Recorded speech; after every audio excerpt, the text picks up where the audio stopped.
All right, well, we'll go ahead and get started. I'm Eric Smith. I'm the editor of the Dispatcher's Office with the Operations SIG. This is our periodic open forum. It's gotten canceled due to some conflicts in my schedule, but always get some good questions and good discussion. So I did get a question emailed in. I'm going to sort of tweak the question just a little bit so I'm not calling somebody out.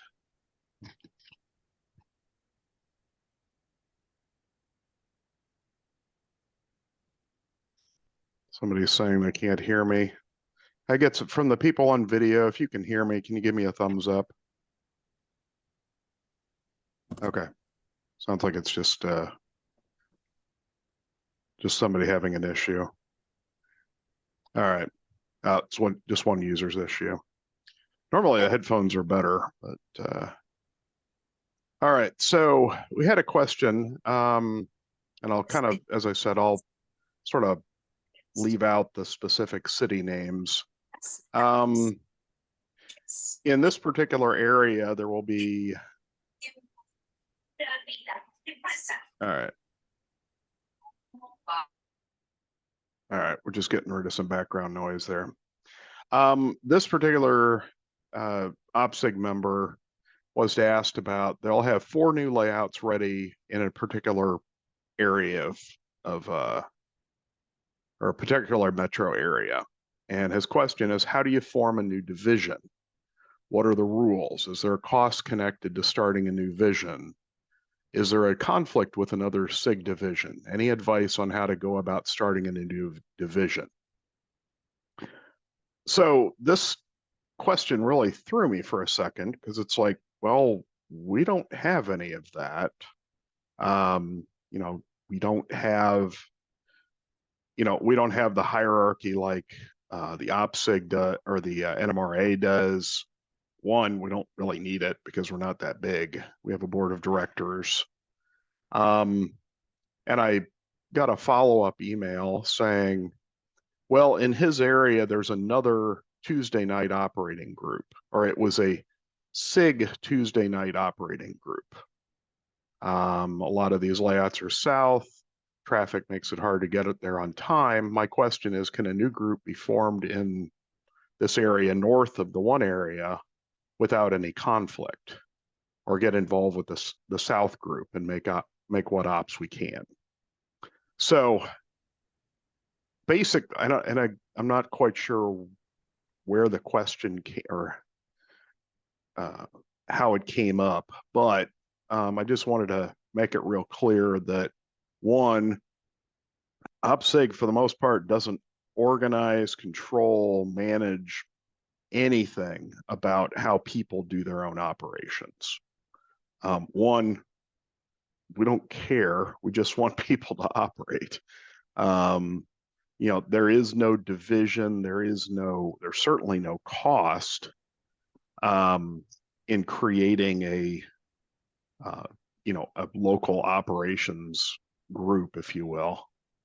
So like I said, that was it's definitely an unusual question. I wanted to bring it up for the group just to clarify that no, we don't manage any of that. In his case, I basically suggested, well, what I would suggest is, if there's a group on the north side of town and a group on the south side of town, well, just organize your events so that you don't conflict with each other. Maybe somebody can be the Tuesday and somebody else can be the Thursday. So, and he seemed happy with that answer. But yeah. Something complicated things for the sake of it. I'm sorry.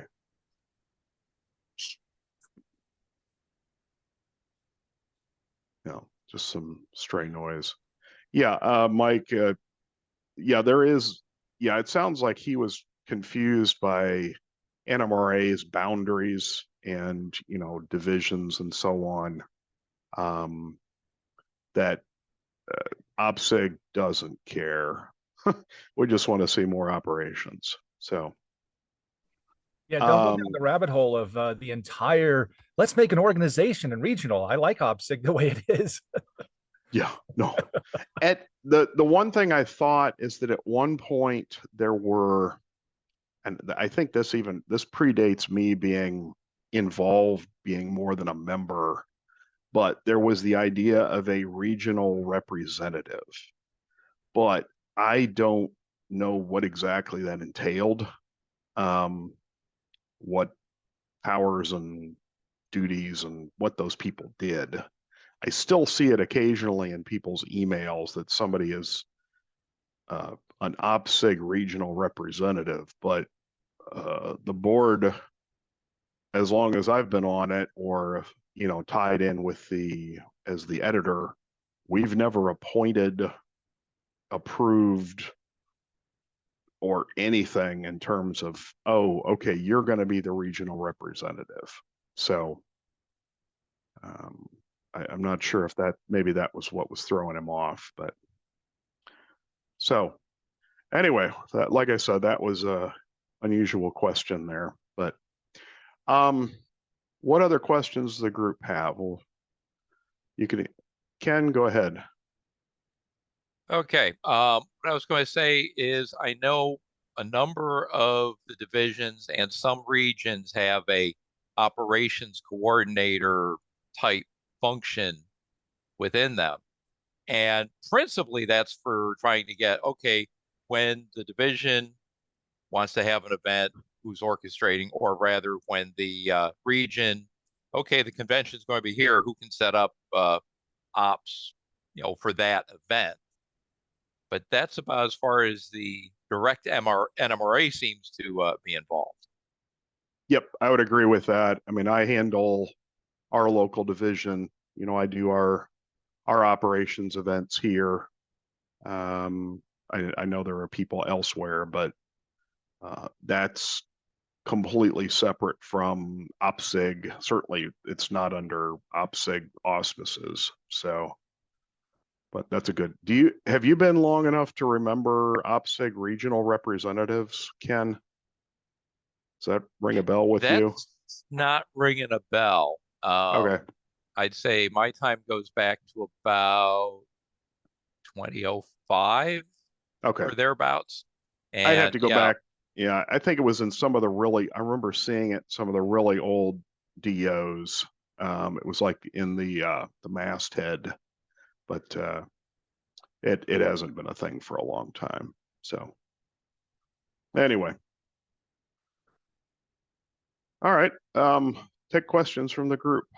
If you have a question, unmute yourself and ask, or you can put it in the chat.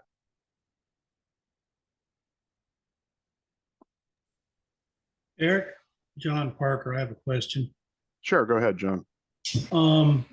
We have a member of our division that is has set up a layout, and he's used just basic signals right now on a double track main line.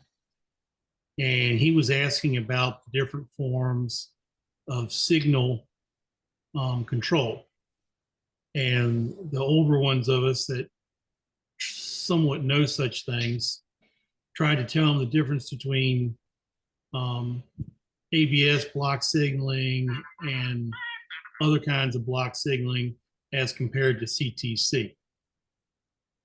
And he couldn't grasp around the idea of the differences. And basically, I said everything but CTC means you have to have a piece of paper and God's permission to leave the yard.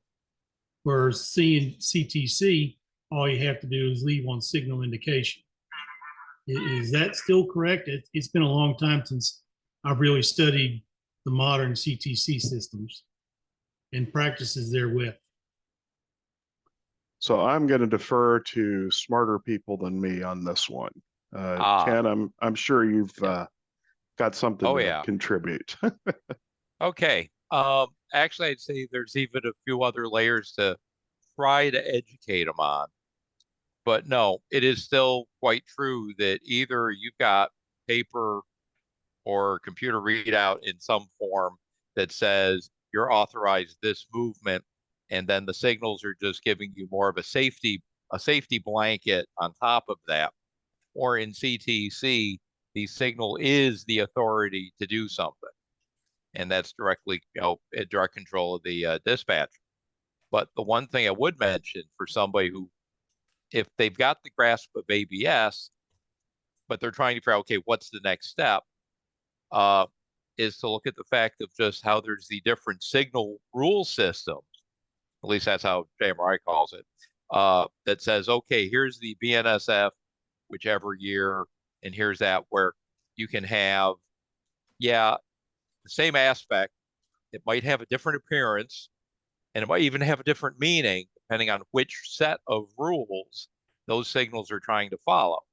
Now, that's probably a bit more above and would confuse him, but at some point, being aware of that, are you using West Coast type rule sets, which generally don't get into as much, I see it's more speed, but not direction.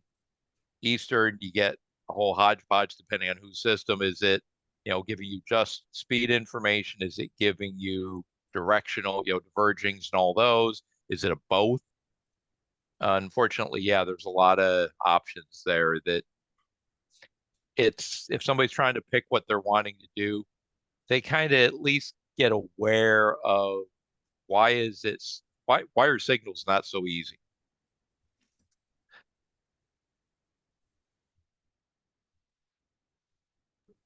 In the chat, there's a comment about, in general, CTC gives authority, but signaling in a lot of cases also informs speed restrictions, etc. Grossly simplified. But yeah, I mean, on the layouts where I've had, where I've operated with signals, you still got to talk to the dispatcher. You still got to mark up to say, hey, I'm coming on.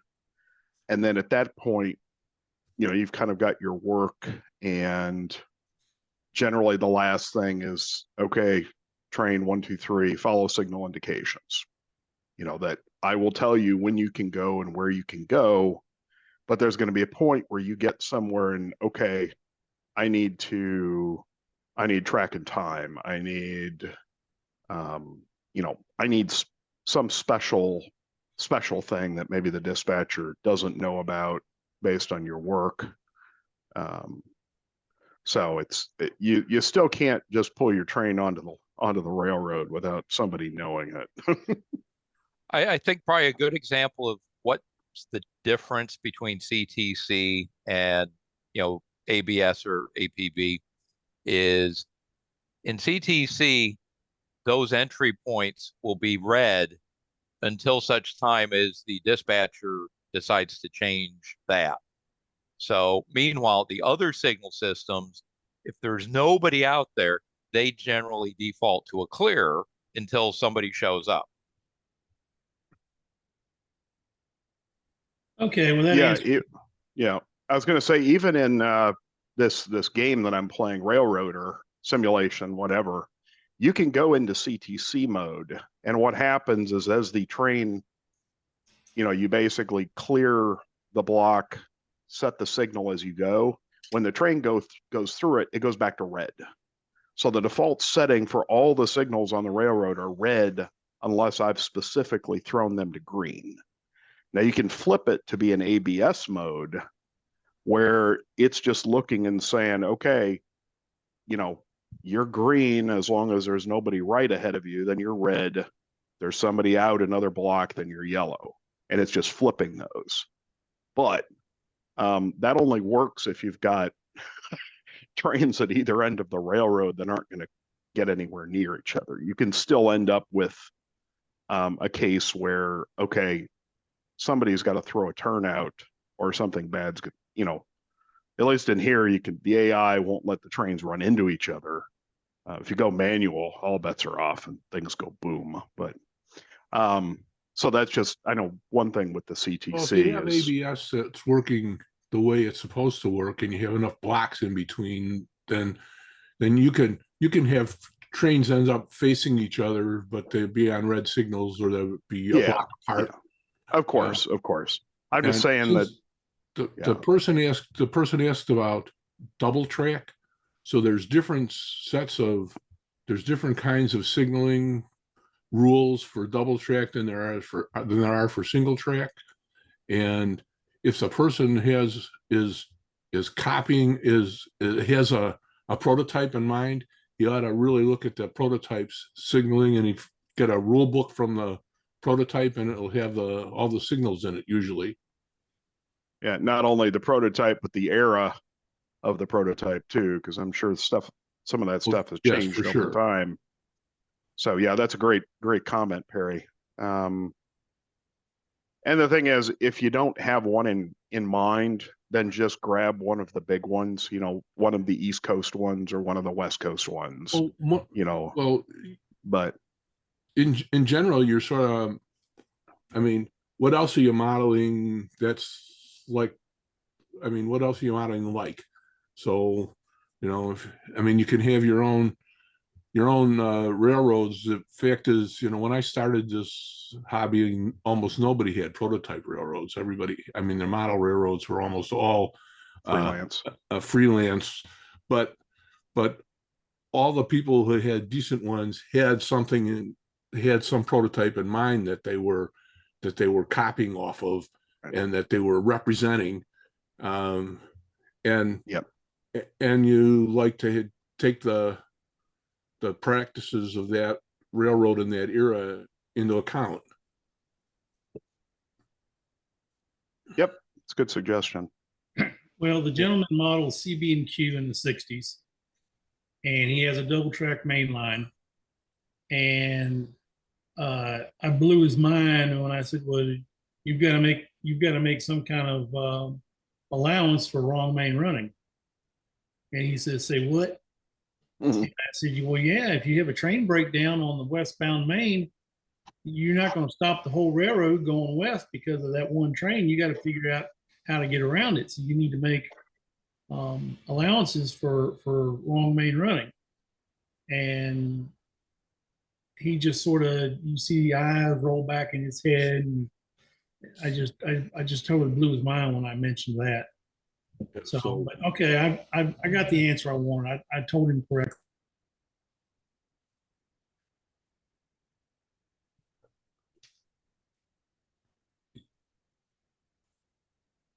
Yeah, there's actually I can't remember if he's got signals, but Dave Hamilton out of the Twin Cities division up in Minneapolis models the kind of transition. I think he's sort of transition era between CB&Q and BN.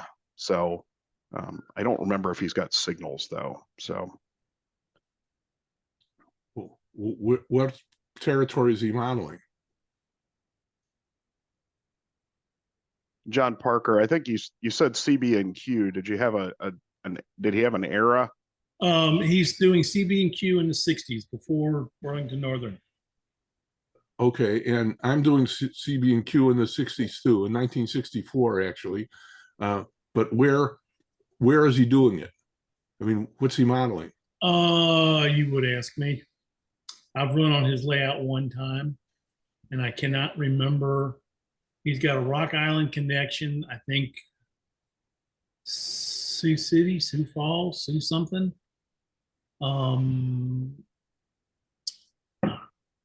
He goes to where's Mark Twain from? Hannibal? Yeah, Hannibal, Missouri. Yeah, Okay. he goes from Hannibal somewheres, because I remember he's got this train called the Hannibal Turn. Okay, so he's running the main line in Missouri. And in the 60s, that was probably all CTC. But I don't know if it was all double track. Well, all of his stuff is double track. Well, so now the question is it double track or is it two main tracks? There's difference. As far as whether he calls it double track. Well, okay, if it's double track, usually double track implies a direction of current. So like you have right hand running, and that means that all and you'll have different kind of when you go wrong main running in that environment, you have different kinds of rules and signaling than you would have if you are going, if there were two main tracks. Because if there are two main tracks CTC, then both tracks can go in both directions, and you can, the dispatcher can flip all it wants, and he has the usual signaling, including the automatic, including the ABS like stuff between control points, in both directions. When you have wrong, when you have direction to travel, lots of times the wrong direction, you don't get much as far as information. If you're on the wrong main, you got to go to the next control point before you have any Right. signals that work. You got to get off the locomotive and call the dispatcher and get permission to occupy the wrong main, the wrong track. Well, not if it's CTC, or not if it's, I mean, even if it's it could be 262 territory, or there's 252 and 251 and 2. You got to get the rule book out. I got a Q rule book here from 1951, which would be the rule book they were using, and they didn't go to the, unless you're past 67. They might have gone to the consolidated code in 67 when they were joining up together, when they were getting ready to do the merger, but it's not really Q if you're over there. It's kind of the merger mush, Right. until it happened in the 70s. I was just asking the question because I was sort of trying to help him, and he has very limited knowledge about signaling systems. And I just tried to give him a broad overview of it. And I wanted to make sure that what I knew back in the 80s is still correct today. Because I grew up on the Southern Railway's ABS system, which is very, very simple. And, like I said, you have to have a piece of paper and permission from God to get started. Now, once you get started, you won't hear from God until he's got to change something. Yeah, well, if you're on one of those things if you're on one of those systems that's not entirely CTC, then you're going to get a clearance form. Then you're going to get a clearance form A, and the clearance form A could actually be your authority for running. They have numbered clearances. There's lots of stuff. I mean, there's whole sections of the rule book all about that you want to look at. And if you find one of those, he has one of those Q rule books from like 1951 or so. There's copies of all those things in the rule book, so it's nice to have. Okay, well, I'll mention that to him when I see him next, is to find a Q rule book and use that as his guide to start with. Yeah, that and a timetable for the area that he's working on. That's also nice to have. Because timetables have a tendency to override rule books. I mean, you can have you sort of have like rule books, timetables, bulletins, and train orders, and sort of in the order from what overrides what. So, and you could still have train orders even in the world where you have signals. And if you get a lot more modern, then it's different. But we're still talking about 1960s, so should be like that. And it's good it'd be good if you could find. It's starting to get late. Most of the people who were working in the 60s they're older than me, and most of them are gone. So, Yeah, check eBay. A lot of that stuff you can find out there. Otherwise, you're looking at like collector shows and maybe train shows with memorabilia. It's not uncommon to find old timetables and so on out there. Yeah, but he has to find that one from Missouri. Well, yeah, well, like I said, it's as you said, it's getting harder and harder to find. So I don't know. I used to have a full set of the ones from right after the merger. They published them in like in books that were like half an inch thick each. There's three Oh. corridors worth of of uh, of of timetables, but I'm not sure that I still have that stuff. You know, my older boy works for the BNSF, so sometimes when I want to find out something, I just ask him, and he goes looks in archives, but not all of it exists anymore. Mm. Doesn't JMRI have like a simplified signal system for model railroads? One of the JMRI, you mean? yeah, inside of JMRI there was, if I remember reading, there was like just kind of a generic simplified signal setup for people that wanted signals on their model railroads, but really weren't trying to emulate any particular prototype. Or I may, JMRI has a whole list of a bunch of every signal you can think of, yeah. Yeah, they Basically, including virtual signals, SML and SSL as well. well, here's the story in JMRI. Basically, when somebody gets their hands on a rule book and feels like spending the time, they can create a signaling system that says, okay, here is the aspects, here's the appearances, and here's the logic of what this signal does with respect to these conditions and this aspect on the next signal. And actually, it's a nice place to go to look at some of the options or some of the differences. But yeah, it goes from a basic that is really just a simple 3-block, you know, practically all single head, 3-color, and all the way up to rather advanced.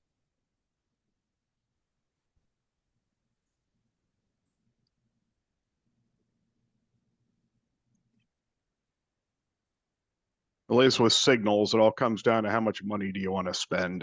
Because those prototypes, those model signals are a little on the pricey side. Now I'll put in a plug for Seth Newman's company, Model Railroad Control Systems.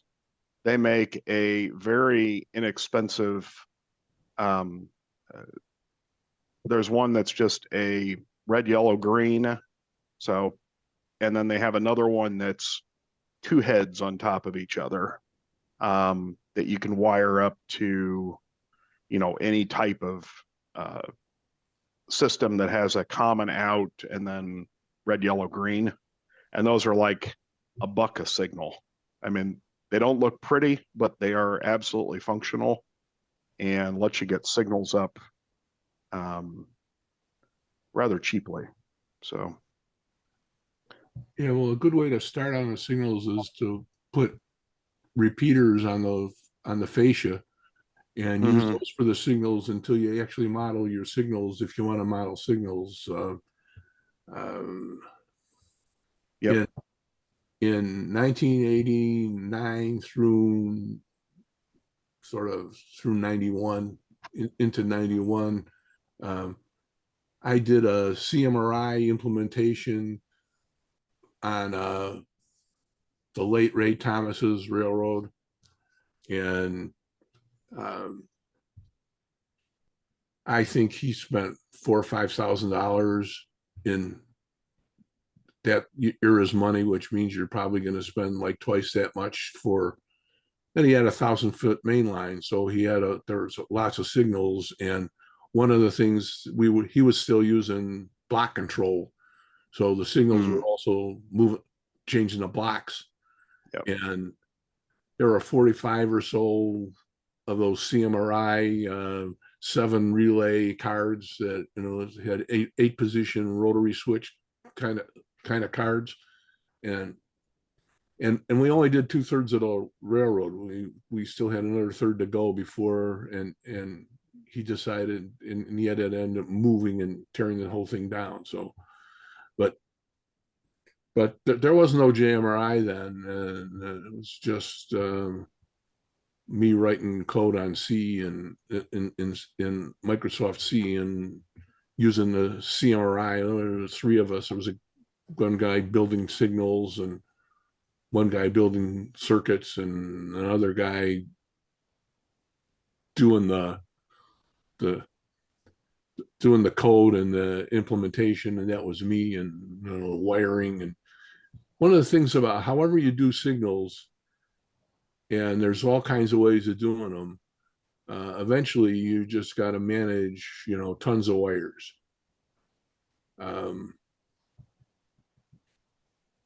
You'd kind of like the signals that you put on the layout to be representative of whatever prototype you're doing. So you would be having GRS searchlight signals if you're talking about signaling areas in the 60s for the Q, because that's what they did.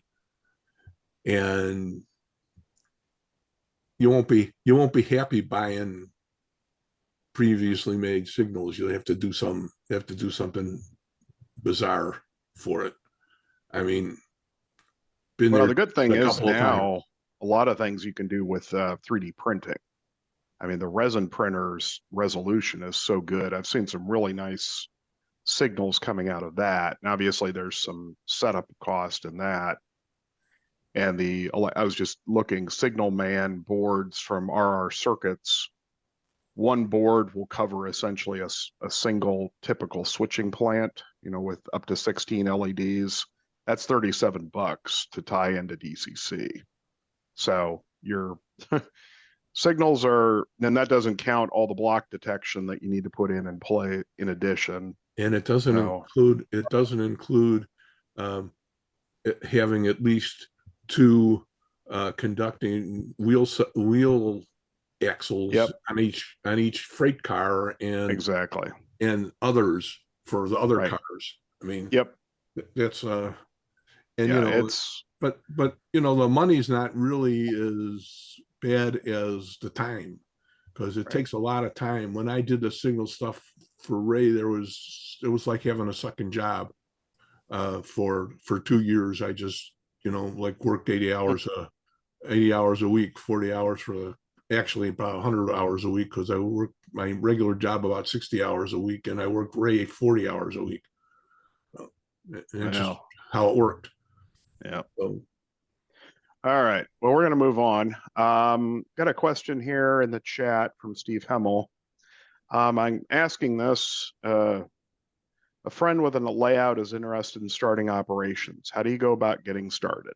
He has a bidirectional staging yard, main yard in the middle of a single track main with sidings, lots of online industry, DCC with enough decoder equipped engines and sufficient cars for industries and to fill out trains. He models a prototype, and we have used a Grand Trunk Western freight schedule to set up at least a lineup. We are putting individual locals through the paces, looking for defects. What's the next step? Ideas? Yeah, if he's by himself, open up JMRI operations, enter all your equipment in, and they'll give you beautiful switch lists for any number of trains you ever want to run. Okay, so we got one vote for JMRI operations. I did forget to mention that there's car ahead of the horse. Sorry. I'm sorry. Go ahead, Steve. Yeah, I forgot to mention he does have car cards that he's pretty well set up to use car cards. Okay. Well, I guess the next step would probably be, have you run it with more than one group of people? You've probably got a regular crew. Have you opened it up to others? Because you want to break a railroad, that's how you do it. Just like software testing, if you want to break something, add some people who haven't been on it before and see what happens. My That would be question my is this- suggestion. I'm sorry, Eric. My No, go ahead. question is this, what kind of dispatching is he using? Is he timetable? Is he mother may I? Is he giving written orders? You know, some sort of CTC? Because I mean, the paperwork is all part of the operations. I run a lot on a gentleman's layout, and he's actually got a spreadsheet program that changes the cars around for his different locations on his layout, and he uses tacks on top of his cars, so he'll quote retack the railroad, and so when we get in there the next time, we'll have a completely different scenario as to what we had the last time, as to what cars go where and how many there are. So that's part of it. And what does he want? Does he don't want to see trains running with a little bit of switching, or does he like to have a lot of locals, you know, going out and spending all day switching industry and then coming back to the yards? Yeah, I think he's interested in a mix of trains, including passengers, freights, through freights, and locals. So pretty much following the prototype, I think is what he'd go with. And as far as he might go with the dispatcher, mother may I, to get started. And would that be the simplest way to begin train control? Generally, yeah, it's to get people used to it. That's certainly it's the cheapest system to set up. You know, you just need to keep track of, you know, there's really nothing to do other than, okay, make a whiteboard or you know, some sort of a magnet board to keep track of your trains. That's a very simple way to get started. I think you could then decide, okay, depending on what era is it? I mean, it said Grand Trunk Western, but would it be in the era of, you know, sort of as a next step, is he looking to do signals, or are we in, you know, timetable train order? Are we doing clearance forms? Does he have any idea on that? It's probably be late 50s, early 60s, somewhere in there.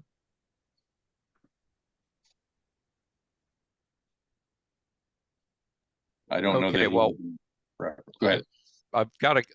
Well, here's what I'd say.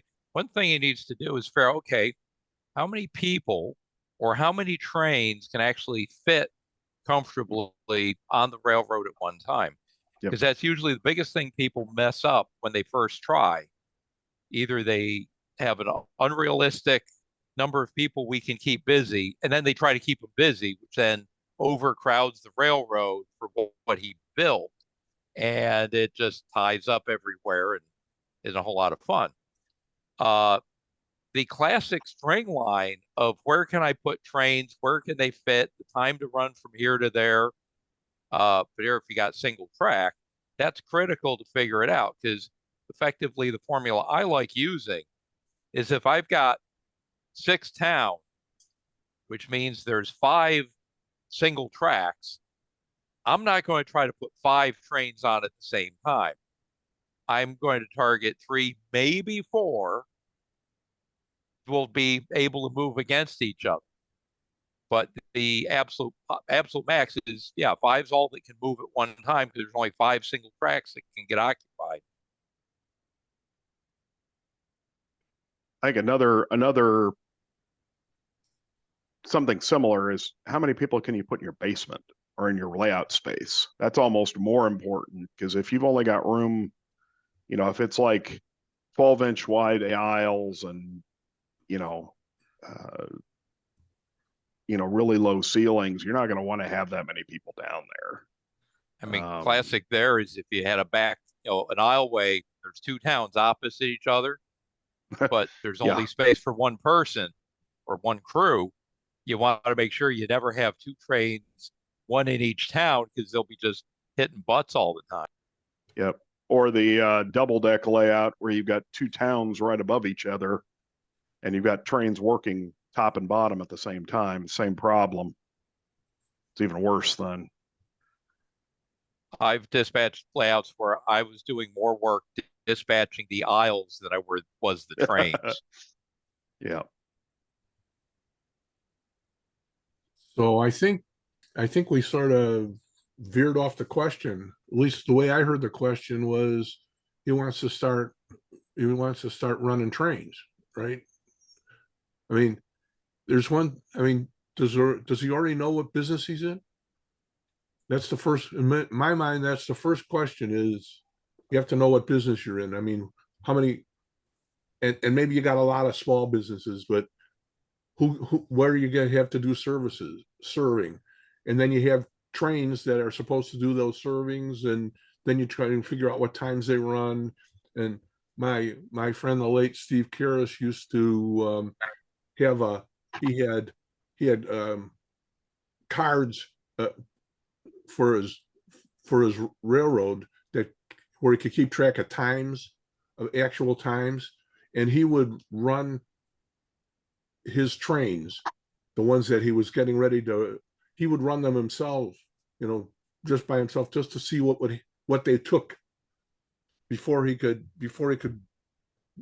build timetables and operating schemes and all that. He had to know what each of his trains was doing, and he did that. And once you got a certain amount of that, then you can start figuring out, what kind of capacity you have on your railroad, because up to that time you don't really know,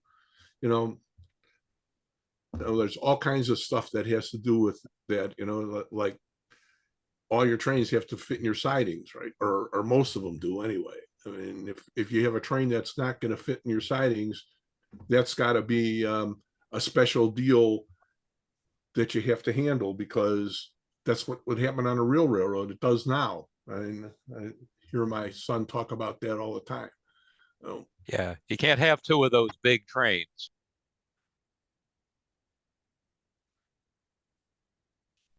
Yeah, I would, these are all good suggestions. They're certainly ones I've seen before. Um, you know, and the thing to remind him of is that just because you think you've got a scheme doesn't mean it can't be changed. I mean, schemes change all the time.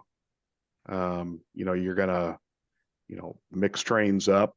You're gonna, okay, well, as Ken was saying, we can't run this train and this other train at the same time because, well, we have to wait for these cars to come in, and you can't deliver the coal cars to the mine until you've got coal cars to deliver to the mine. Oh, that train's later in the day. Oh, well, okay, you're gonna have to rearrange that stuff.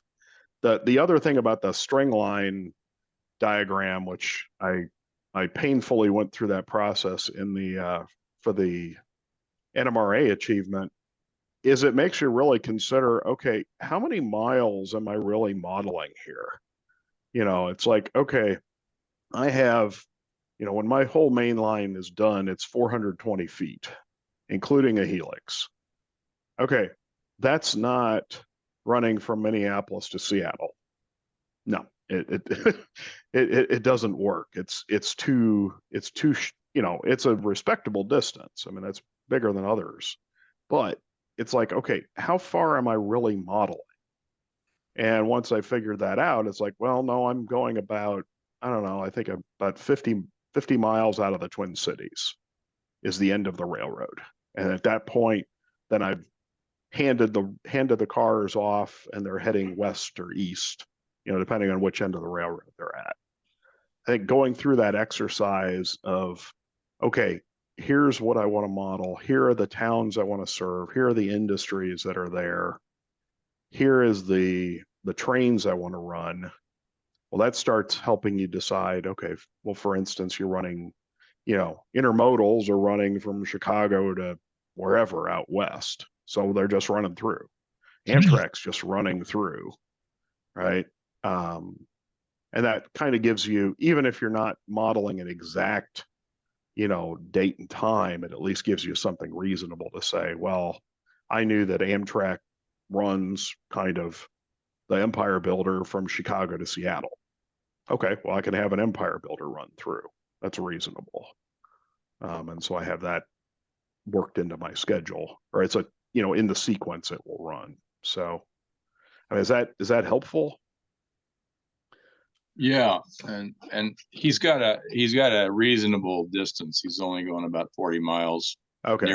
near Detroit to beyond Pontiac. So he hasn't bit off more than he can chew. Right. Not doing the transcontinental or anything like that. like I would do, yeah. So yeah, like I said, I think the best thing is just get some, if he's got something, get some people who will be kind and operate on it. Not the rivet counter nitpickers. Oh, on this day and this year, this thing didn't do that. You're wrong. Like, well, don't be a jerk. This isn't your railroad. But at least to say, this is what you're presenting. Here's how you want to run it. Let's try it out. And he has to be willing to take feedback. Otherwise, he'll get a reputation as, well, this railroad's really hard to run. It doesn't run very well. It's confusing. It's this, or it's, hey, this is a really good scheme. It could be better with just a couple of tweaks. And you need an experienced group of operators who've been on lots of different railroads, lots of different combinations of things to be able to say, you know what, I've seen this work well. You might want to suggest you might want to try doing this, do X instead of Y, and here's why. Does that make sense? Actual constructive criticism other than, well, I was bored. Like that's not helpful. Eric, as an addition to your string chart mention, besides finding places where trains might meet, which gives you a horizontal line on a string chart while one train passes through, you can also look at the bottom of that chart for each time increment, count the number of train lines above that, and you get the number of operators that you need for that particular arrangement. That may cause you to change things if you need 6 operators on the first 2 trains or whatever, and you only need 2 operators for the rest of the session. It'll help you spread the trains out so that you get an equal level of operator needs. It's a good suggestion. I think when I was putting my Sandy River and Rangeley Lakes together, as much as that's 2-foot narrow gauge for you guys, one of the things I thought important was to run each job from start to finish and record the time. And then once I had those jobs timed, then I could do my string diagram and say, okay, let's layer the time in at whatever, 3-to-1, and establish the time parameters. And then it started to show what I could have on my main line moving past these individual jobs, and where obviously, 2 guys would be working against each other. And then I would adjust my timetable to that, because you can't follow the original timetable. You have to make the concessions. I did it by actually doing each job. Yeah, that's a good suggestion. I think somebody mentioned that, and you got to do it.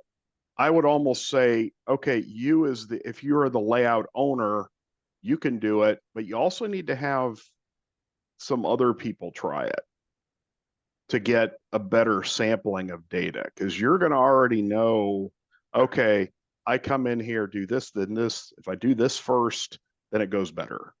Okay, well, you got to have somebody who hasn't done it. And Mike O'Neill's got a comment about how long it takes to switch a car. If you're used to it, you already know all the tricks. But there's also something to be said for, well, I've got new people who haven't been on here before. They don't know that, oh, if you don't push this car first, you're going to end up basically stuck. So, but yeah, keeping track of the actual time, that's like the real clock time, I think that's a great idea.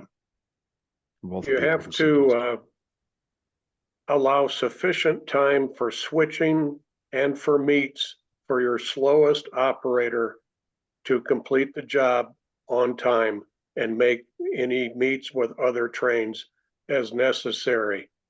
And if you are inviting newbies like we do, your slowest operator is probably the new person, and you try to get them on through freights and passenger trains to get the feel of the railroad before you give them any minor switching jobs and let them advance to the more complicated jobs as they gain experience. Right. Yep. Even if they've done switching elsewhere, they've never been on your railroad. So that's important to keep in mind. One of the things to think about when you're setting it up is, are you going to use a clock or not? And what kind of speed is that clock? There's one railroad that I've operated on a few times, and you just take the next train out, you're done, you go back, take the next train out. Now mine, I've got better part of 70 trains on a 24-hour clock, and we run it about 1.3 to 1.5 to 1. And most of those trains, except for maybe half a dozen, are extras, but they have call times, and they're normally called at that time, whether they're a road train or a switcher, a local. And that's worked out pretty good for us. We've made adjustments after we realized we've created a problem with certain trains. And the clock, we can adjust it anywhere up to 2 to 1. And we can adjust it in tenths of a minute. So like I say, we're down to 1.5 to 1.3, depending what we need to keep the railroad going, time-wise, and they don't get too far behind. I agree with Andy. However, on our railroad, we discovered, even though I went to the effort of putting fast clocks around, I discovered that the fast clocks were always a problem. Either you went faster or you went slower, and people don't like sitting around waiting for their next train. So we went with a sequential operation according to our string chart. And that's been working fine for us for about 5 years now on the Castle Rock and Pacific. What era, David? I'm running late steam, and it's a proto-freelance railroad. Okay. We have 46 trains, I think 46 last time I counted, in a 24-hour period. Generally, we have 7 train crews running. The railroad's 2,500 square feet on 2 levels, and roughly 40 locomotives, 500 cars on the railroad. And it seems to work out just fine. Good.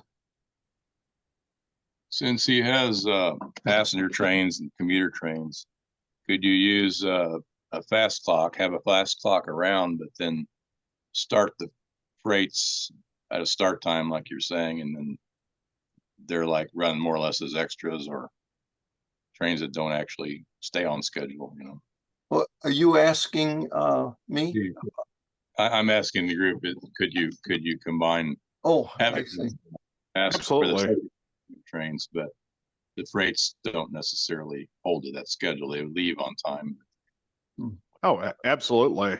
I've seen that several times before. The one thing with clocks is that just like we're talking about timing the jobs, you need to get realistic times between your stations before you do that. Because if you've got 10 feet, well, it's not going to take an hour clock time to get there. It's going to take 10 seconds, and then they're going to be sitting there waiting. So it's got to be, that just takes some fine tuning based on the layout and so on. But yeah, absolutely, you can mix up, because like local trains don't care about what time it is on the clock. I think they would just use maybe a call time to say, well, this is what time we're leaving, but that's about it. Yeah.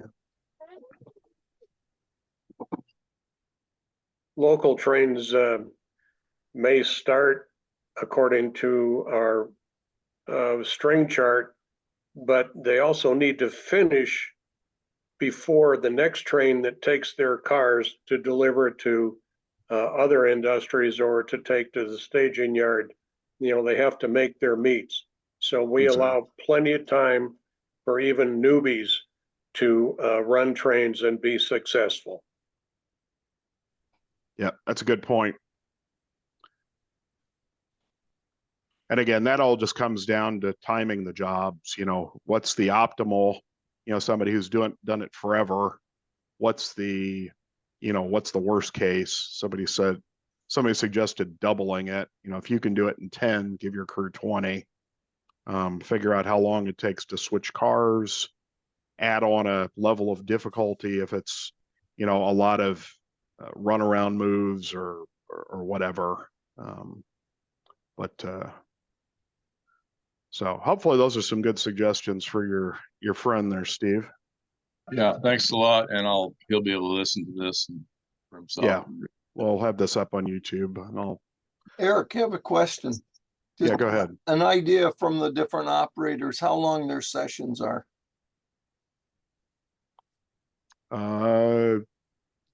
Take comments from the group. How long are your operating sessions? Can I start? Go ahead. Here. Okay. So 60 years ago, we were running 6 to 1 clocks, 4 hours an operating session for 24-hour day. As we started getting older, we started reducing the time of the session from 4 hours to 3 hours, but we made the clock slow down, and we only did a shift every 3 hours. So it took 3 days to do 24 hours, or 3 operating sessions to do 24 hours. Mm-hmm. There were lots of reasons why that happened, and as we get older and older, where the clock seems to be slowing down more. If you run someplace like Dan Holbrook's, where Dan Holbrook's, like 75% of what happens at Dan Holbrook's operating session is switching.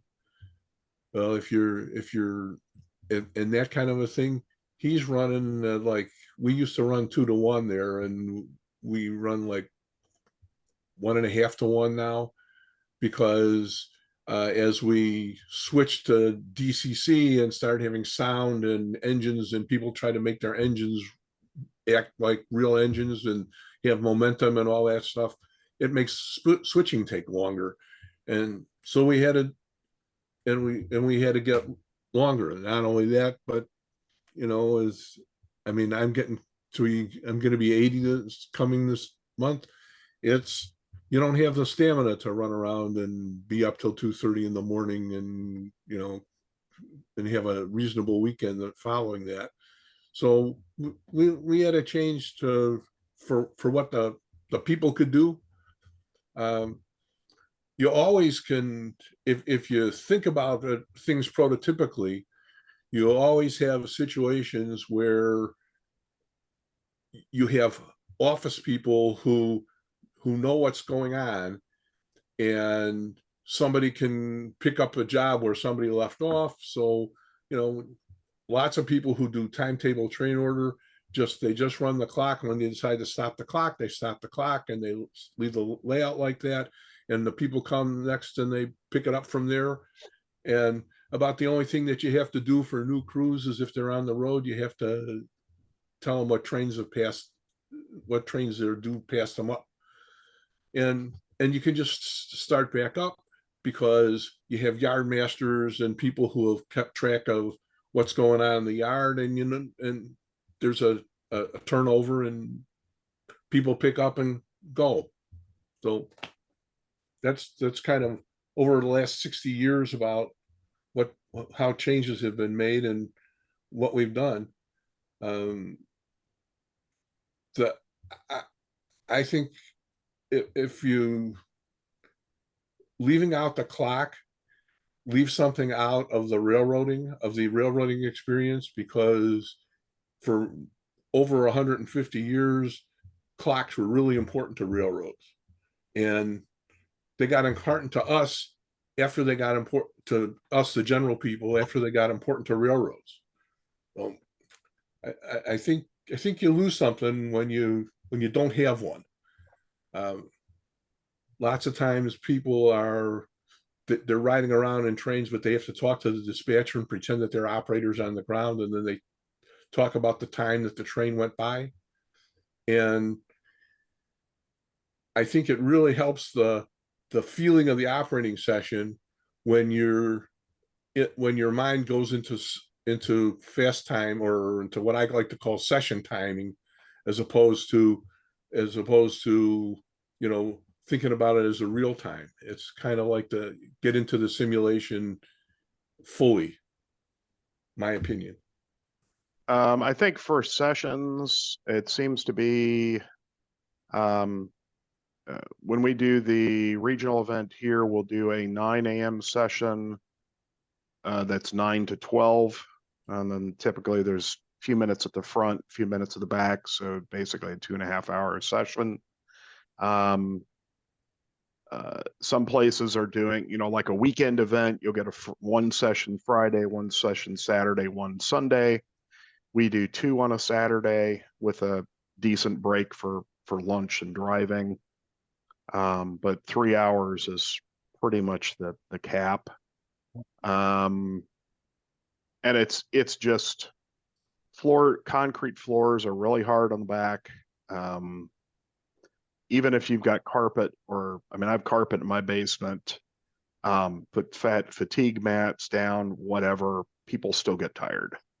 And, it's just basic stamina. It's hard on the back. So if it's just a concrete floor, there's just no getting around that. So it seems to be 2 to 3 or 3 to 3 hours is pretty, I think that's a good average for session length. I know some of them, like the what is it? The club out in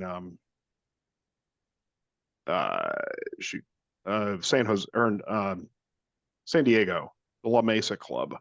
Their sessions are legendarily long, like running a whole weekend or something like that. And I'd love to do that, but ibuprofen, Advil and Tylenol would be my close companions on a session like that. So, and I'm only 50 or 54. Yeah, they do 12-hour sessions. They start at 8 o'clock and they end at 8 o'clock. And the only thing that's different between the session clock and the real clock is whether it's AM or PM. Right. Yeah, so, don't forget the Dr. Scholl's for the shoes. Oh, yeah. Pre-medicate, Tylenol, ibuprofen. Bring a, heat pack or something. But it's tiring, Who would have known? Well, luckily my crews, they like the 6-hour session on Saturday, and then that's the last Saturday. And then the middle Monday, because it's more old timers, it's Monday, we go 5-hour session. Oh, they seem to like it. They get breaks, through the day. Yeah. Yeah. I mean, if there's a place to, if you're just go the whole time, that you can't do that. If there's a time to, some places will do a meal in the middle of the session, or if there's a crew room to sit down in where you're, it's perfectly okay to take a break between trains and you're not screwing up the day's schedule. I think that you can stretch the sessions out. Yeah.